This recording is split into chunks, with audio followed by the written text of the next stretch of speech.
تو مومن بن کے جینا چاہتا تو قرآن کے بغیر جی نہیں سکتا. اس کا ایک ایک لمحہ، ایک ایک ساعت، تیری زندگی کی ایک ایک گھڑی قرآن کے ساتھ گزرنی چاہیے تھی. تیرے سینے کا انتخاب کیا اس قرآن کے نزول کے لیے، پہاڑوں پہ نازل نہیں کیا. کو ہمالیہ کی چوٹیاں موجود تھی، پربتوں کے سلسلے موجود تھے، یہاں تا حد نظر پھیلے ہوئے سمندر موجود تھے، زمین کی چوڑی چھاتی موجود تھی، لیکن کسی کو اللہ نے یہ امانت دی، یہ امانت تو تجھ کو دی، اور تو نے اس کو سمجھا ہی نہیں، طاق میں رکھ دیا، غلاف میں لپیٹ دیا.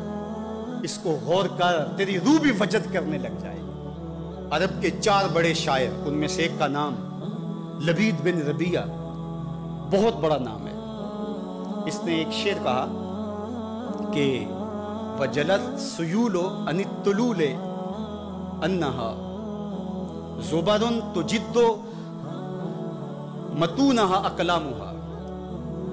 وہ جب گزرتی ہیں پانی کی لہریں تو کبھی آپ نے دیکھا کہ وہ جو ریتلی زمین ہوتی ہے اس کے اوپر نقش و بنگار بن جاتے ہیں. تو اس کا نقشہ کھینچا کہ ادب کی کھلی کتاب ہو اور کسی نقاش نے قلم سے بوٹے تراش دیے ہو، تو کہا سیلاب گزرنے کے بعد وجلس سیول عن الطلول، وہ جو ٹیلے ہیں ریت کے، ان کے اوپر یوں نقش و بنگار بنے ہوئے ہیں، کأنہا زبر، گویا کہ وہ تختیاں ہیں، کتابیں ہیں، اور تو جدو ان کے اوپر اس انداز کے ساتھ نقش اور حرف تراش دیے گئے ہیں کہ جس طرح قلم لے کر کے کسی نے تراشی ہو. جب یہ شعر عرب کے معروف شاعر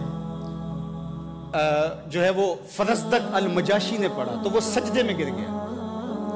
لوگوں نے کہا کہ ابو فراس یہ کیا ماجرا؟ کہا تم قرآن کے سجدوں کو جانتے ہو، میں شعر کے سجدوں کو جانتا ہوں کہ یہ شعر اتنا اونچا ہے، اس کا حسن، اس کی سلاست اور اس کے اندر معنی کی گہرائی اور گہرائی اور جمال اور خوبصورتی ایسی ہے کہ یہاں میں سجدہ شعر کیا ہے. وہ غالب نے کہا تھا نا استاد مومن کے ایک شعر پر کہ میرا سارا دیوان لے لے، مجھے یہ ایک شعر دے دے کہ تم میرے پاس ہوتے ہو گویا جب کوئی دوسرا نہیں ہوتا. تو بعض کلام جادو ہوتے، تو وہ لبید اتنا بڑا شاعر کہ جس پر عرب کا بہت بڑا شاعر اس کے شعر پر سجدہ ریز ہو، جب قرآن پڑھتا ہے تو پھر شعر کہنا چھوڑ دیتا ہے. اللہ اکبر. حضرت ابو موسیٰ اشعری رضی اللہ تعالیٰ عنہ کو حضرت عمر نے بھیجا کہ لبید کو بلا کے لاؤ. وہ بلا کے لائے، کہا کہ کوئی کلام سناؤ. کہا جب سے سورہ بقرہ اور سورہ آل عمران پڑھی ہے میں نے شعر کہنا چھوڑ دیا ہے، یہ صورتیں ہی میرے لیے کافی ہیں. تو قرآن تو وہ موجز بیان کلام ہے اگر زندگی میں اس کے اجالے اتر جائیں، لیکن افسوس اس امت نے اس قرآن سے اپنے تعلق کو توڑ دیا. قرآن زندگی تھی، قرآن حیات نو تھی، یہ پستیوں سے اٹھا کر بلندیوں تک پہنچا دینے والی کتاب تھی، یہ زندگی کے اجاڑ پن کو بہاروں میں تبدیل کر دینے والی کتاب تھی. اقبال نے ایک مقام پہ کہا کہ فاش می گوئے ماں کے در دل مزمرست ای کتاب نیز چیزیں دیگرست. اگر تو مجھے پوچھے تو میں کھل کے بیان کروں، یہ کتاب نہیں ہے، یہ کوئی اور ہی شے ہے. یہ تو زندگی بدل دینے والی کتاب ہے، یہ تو حیات آفرین کتاب ہے. اس کا لفظ لفظ روشنی ہے، اس کا حرف حرف کو اجالا ہے. حیات آفرین کتاب سے کیوں نہ جڑا تو؟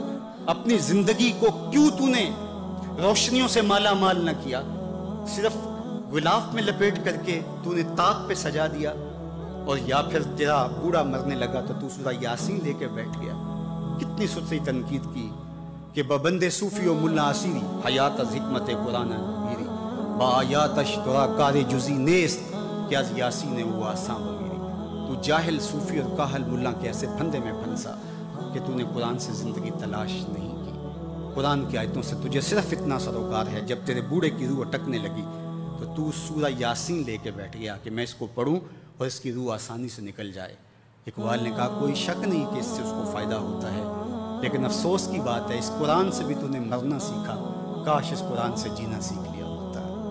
اس کا حرف حرف حیات آفری، زندگی دیتی ہے یہ کتاب، یہ من کی روشنی کا سبب ہے. میرے اور آپ کے آقا و مولا نے فرمایا تھا لوگوں میں تمہارے اندر 2 بھاری چیزیں چھوڑ کے جا رہا ہوں، تمہیں لاوارث چھوڑ کے نہیں جا رہا. ان میں سے ایک چیز کا ذکر کرتے ہوئے کتاب اللہ، اللہ کی کتاب، حبل ممدود من السماء الی الارض، یہ آسمان سے زمین کی طرف اللہ کی لٹکتی ہوئی رسی ہے.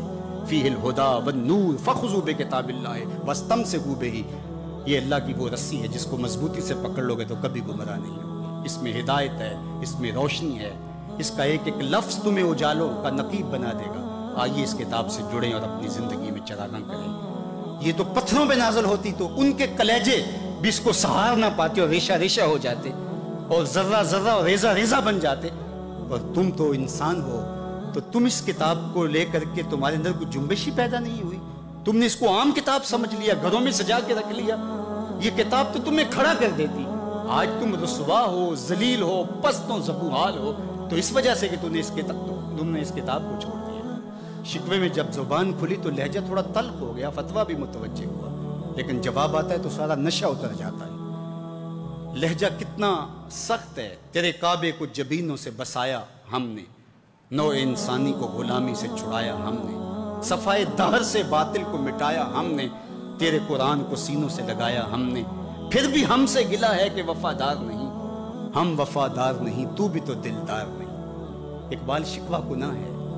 اب جواب آتا ہے, سنیے. سارا نشہ اتر جاتا ہے, صرف لہجہ بدلتا ہے, تھوڑا سا صیغہ تبدیل ہوتا ہے, باقی سب کچھ وہی. ادھر سے آواز آ رہی ہے, صفائے دہر سے باطل کو مٹایا کس نے, نو انسانی کو غلامی سے چھڑایا کس نے, میرے کعبے کو جبینوں سے بسایا کس نے, میرے قرآن کو سینوں سے لگایا کس نے. تھے تو آبا وہ تمہارے ہی مگر تم کیا ہو, ہاتھ پہ ہاتھ دھرے منتظر فردا ہو, ہر کوئی مست مئے ذوق تن آسانی ہے. تم مسلمان ہو یہ انداز مسلمانی ہے, حیدری فقر ہے نئے دولت عثمانی ہے. تم کو اسلاف سے کیا نسبت روحانی ہے, وہ معزز تھے زمانے میں مسلمان ہو کر, تم خار ہوئے تار کے قرآن ہو کر. تمہاری پستی, زبوحالی, ذلت, نقبت اور رسوائی کا سبب اور موجب اس کتاب سے دوری ہے. یہ امت آج بھی کتاب تھام لے اور اس کو سینے سے جوڑ لے اور اس کی تعلیمات پہ عمل پیرا ہو, آج بھی یہ امت سربلند ہے. میرے حضور لاوارث نہیں چھوڑ کے گئے, کہا تمہارے اندر بھاری چیزیں چھوڑ کے جا رہا ہوں, ان میں سے ایک اللہ کی کتاب. تو اس کتاب کو جو ہر گھر میں موجود ہے, کسی نبی کا پیغام اصلی صورت کے اندر کسی امت کے پاس موجود نہیں ہے, لیکن ہمارے آقا و مولا کے سینے پہ اترنے والی کتاب کسی زیر و زبر کے تغیر کے بغیر اصلی حالت میں ہمارے پاس موجود ہے. اگر اس کتاب سے تعلق مضبوط ہوا ہوتا تو پھر آج ہم در در کی رسوائیاں نہ سہتے, آج پوری امت مسلمہ ظلم اور جبر کی بہوں میں کسی کرا نہ رہی ہوتی, آج ہمارا خون نہ بہ رہا ہوتا اور ہم جبر کا شکار نہ ہوتے اگر اس کتاب سے ہم جڑے ہوتے. آئیے آج بھی اس کتاب سے جڑ جائیں, اس سے اپنے تعلق کو مضبوط کر لیں. لیلۃ القدر کے ان مبارک لمحوں میں اور رمضان المبارک ان حسین گھڑیوں میں, نزول قرآن کی بابرکت رات میں یہ عہد کر کے اٹھیں کہ زندگی کا ایک ایک لمحہ قرآن کی تعلیمات کے مطابق بسر کریں گے.